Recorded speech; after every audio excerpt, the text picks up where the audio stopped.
Hoy en el recorrido provincial en el municipio de Charalá, la policía encargada de turismo y patrimonio realizó una campaña donde busca el registro de las empresas prestadoras del servicio en el tema turístico. Bueno, en el día de hoy estamos realizando una campaña de registro y verificación del Registro Nacional de Turismo.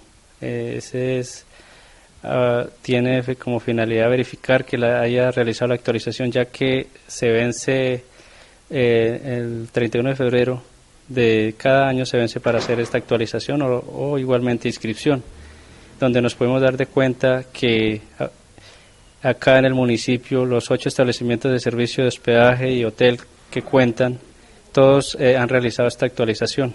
Entonces podemos verificar que todos están cumpliendo con este requisito.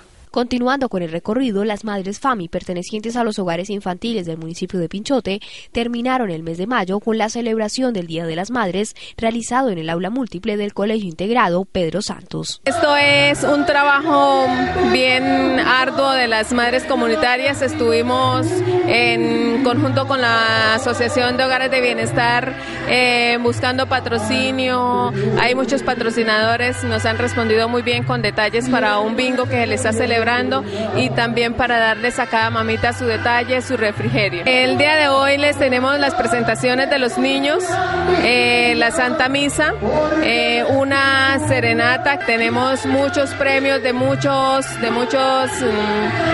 proveedores, también la comisaría de familia participó con los refrigerios de las señoras y la administración municipal también.